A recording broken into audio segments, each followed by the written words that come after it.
What's up, nerds? My name's Corey Bergeron. You're watching Corey Bergeron Recordings, and we're back with a brand new video. In this video, I talked to my manager, Joe Buscema. He's the manager of my band Locket, and I talked to him about the current state of the music industry. The live music world has been shut down for roughly a month at this point, and it doesn't look like things are changing anytime fast. So I thought it'd be cool to call Joe. He's a pretty connected guy. He manages a handful of bands. These bands all work with different labels, different booking agents, so I figured he would have a unique perspective on this situation. In this conversation, we talk about how the situation is delaying the release of records, how bands are focusing on making content, and just kind of how this situation is going to have a lasting effect, and if the music industry will ever return to normal. It's a pretty interesting conversation, and I think if you watch it, you will learn something. If at any point you have any insight or anything you want to share, make sure to leave that in the comment section. But yeah, without further ado, here's a conversation with my friend Joe Buscema. So, in front of me, I have Mr. Joe Buscema.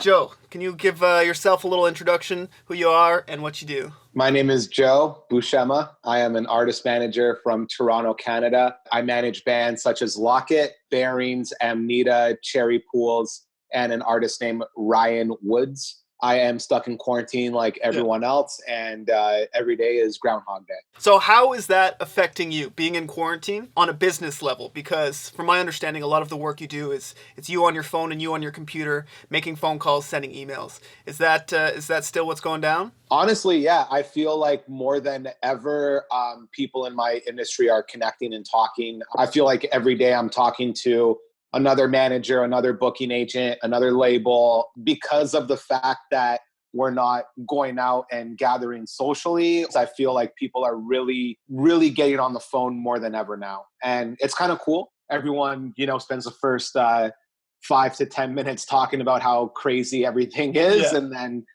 from there, we just kind of catch up on everything and collaborate ideas. And it's been just a lot of phone calls. So the music industry is still kind of working behind the scenes right now. We're doing the best we can, man. As I'm sure you know, the only way an artist and therefore a manager is going to be making money, and agents too, is when a band goes out on tour and gets a guarantee and sells their merch. And that has completely gone away. Yeah. So we're doing as much business as possible and trying to plan around the future of whenever that's going to be.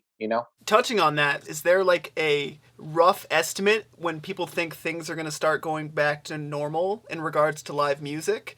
Or is it all just day by day? It's definitely day by day, and everybody has their own opinion of when things are going to pick up.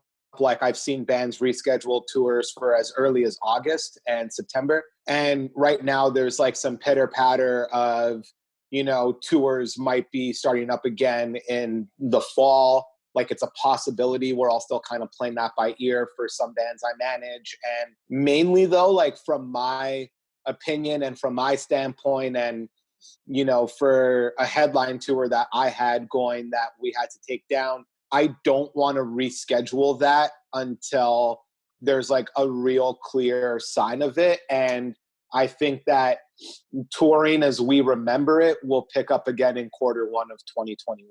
Yeah, I mean, it's a crazy time. If you're an established booking agent with a good roster of bands that are on the road, it can be very, very profitable. But now it seems like in this specific instance, this is the only time they can't generate any revenue. So it's just crazy times. Yeah, dude.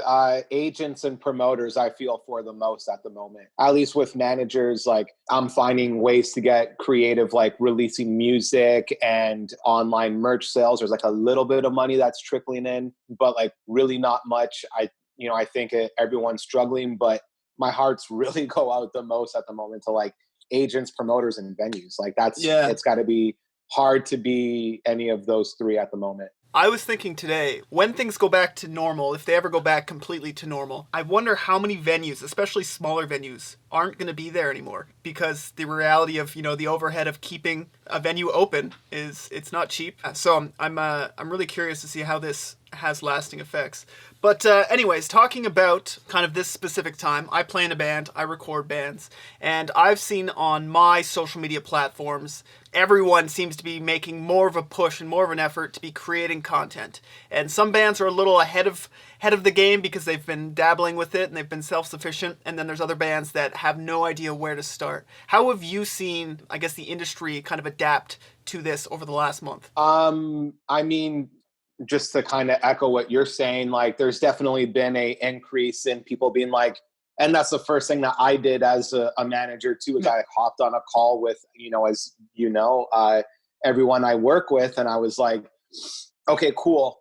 Here's where we're at. We're going to be here for probably a long time. Let's talk about efforts that we can do that are creative and on brand specifically to your artist or your band, and roll that out over the next few months. Kind of like what you said, I've seen bands like your band, Locket. The coolest thing is definitely the lighting up with the Logan feature. Yeah.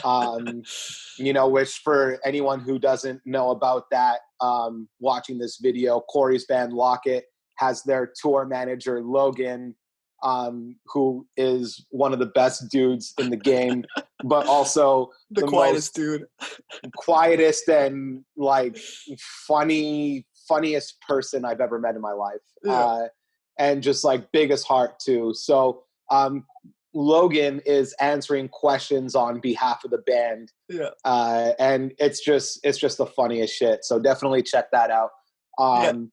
So, it's like people are thinking outside the box and thinking of things that are on brand and, just rolling them out, and you're seeing more and more of it. And as you said, Corey, it's like some artists are more creative with it than others.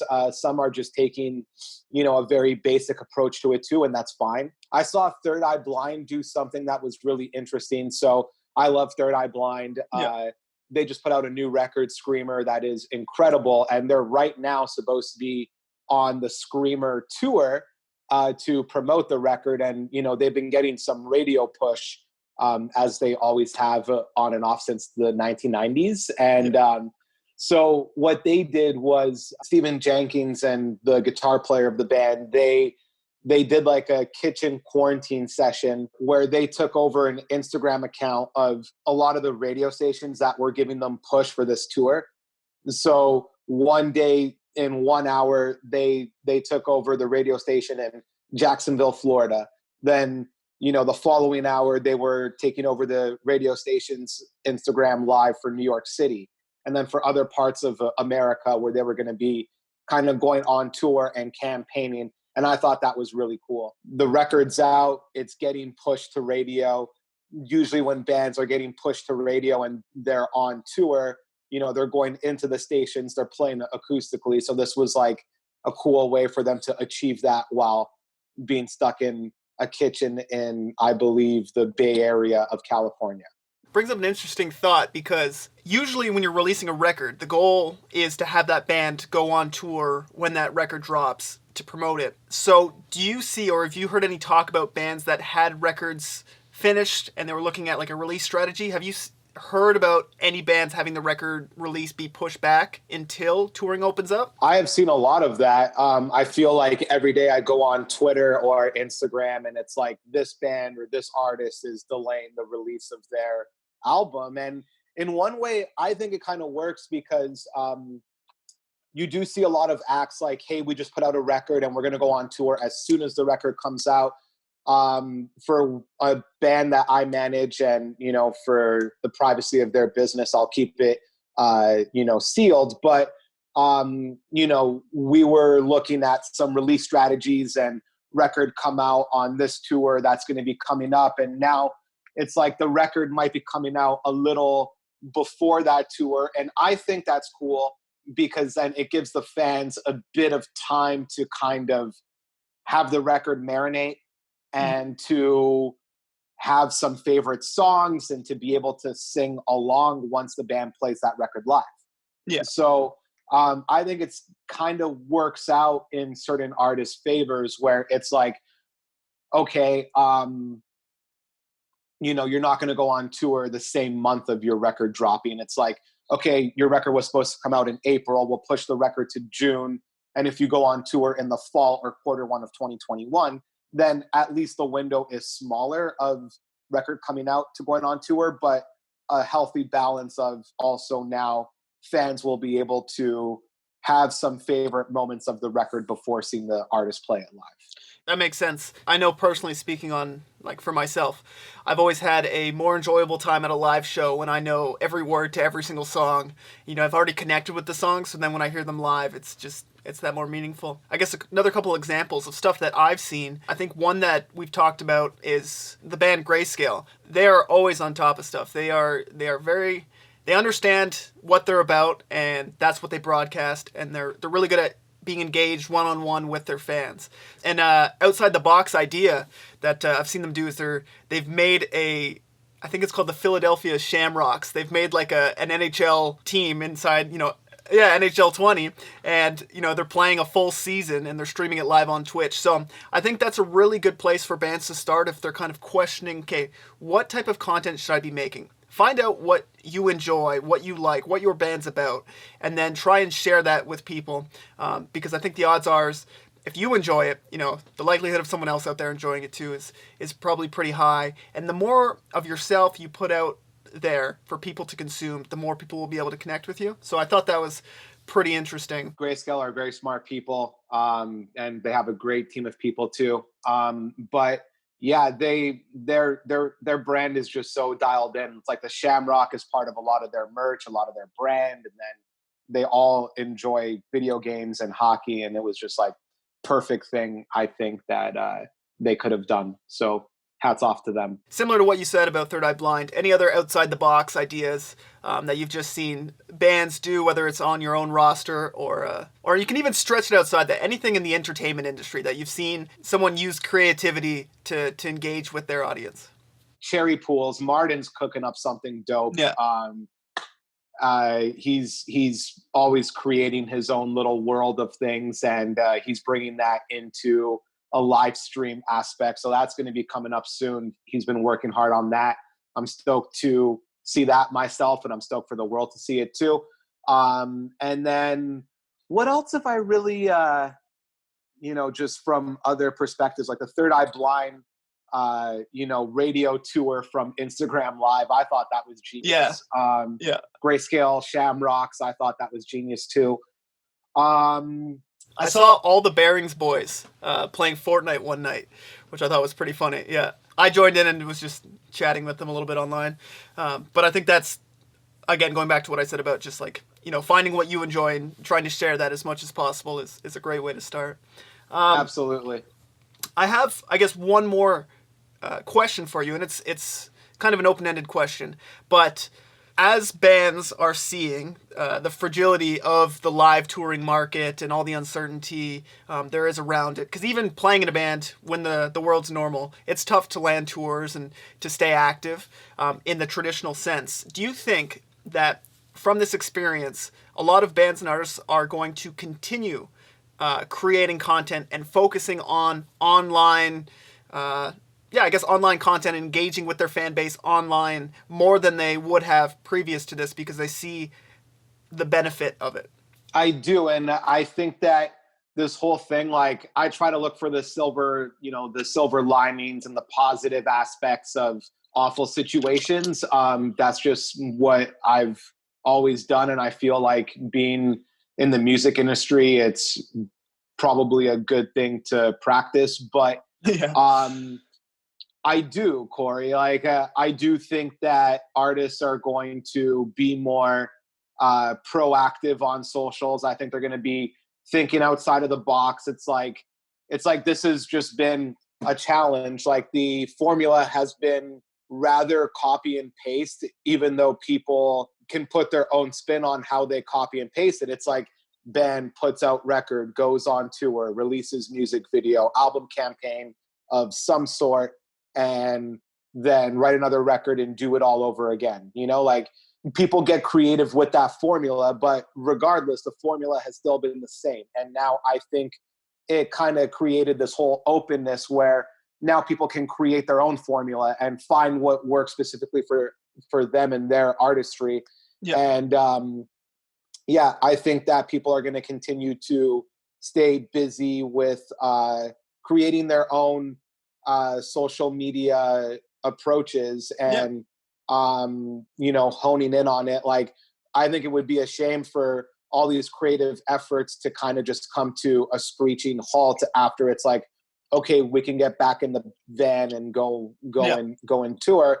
I think that would just be a shame. I think that the silver lining here is people have now had the opportunity to relook at creativity and how they can do the most with what they have, and I think that a lot of people have put a lot of effort into what they've been doing during quarantine, and I don't think that they're just going to give that up as easily just because touring opens back up, Totally. I really hope that that's the case, because I see so many talented artists and bands out there that, they make great music, but on the other end, or on the, I guess on the content side of things, they seem to do the bare minimum or just kind of follow the traditional formula. So I think hopefully, like you said, the silver lining in this is that it gets people to work outside their comfort zone, almost use it as an excuse or a blanket to be creating more content, because I feel like everyone's encouraging that right now. And then I hope they stick with it to just grow and take every opportunity they can take to make the most out of their band or whatever they're doing. I think that it's going to take a while for, even when tours do pick back up, I don't think that they'll probably happen as often as they have been. People aren't going to be so ready to spend money. It's like people are having a hard time paying rent, groceries, the basic essentials of living. It's like that's been a struggle for a lot of people. Yeah. I don't think that come fall or early 2021 that it's just going to be that simple where, okay, tours are back out. Now people are ready to spend, $100 on between tickets, transportation, merch, meal to go out. So because of that, it's like right now we're rewriting the script. The script is blank, and it kind of creates for, like I said, looking at the positives and the silver linings in a very dark situation. It kind of creates this blank canvas situation that I think will be, whatever the artist paints on this blank canvas now will be brought back in when touring and live music in general just picks back up. No, I totally agree. Cool. That's basically everything I wanted to touch on for this. Thank you very much for taking the time, Joe. I really appreciate it. I know you're a busy guy. You gave me a good excuse to fix my hair and put on a nicer shirt and not wear track pants. Well, I will let you go. Yeah, thank you so much again. Appreciate it, Corey. Take care. I'll talk to you soon. Okay, so that was the conversation. I hope you enjoyed it. I hope you learned something. If you want to hear more of me and Joe talking, there's actually a podcast episode on this channel, which I will leave linked below, so you can click that. You can hear us ramble on about a bunch of things. As always, make sure to join the Discord chat, where you can chat directly with me about anything audio production or Locket related. Make sure to follow me on Instagram, Twitter, all those things. Subscribe to the channel. And that is it for this video. Thank you very much for watching.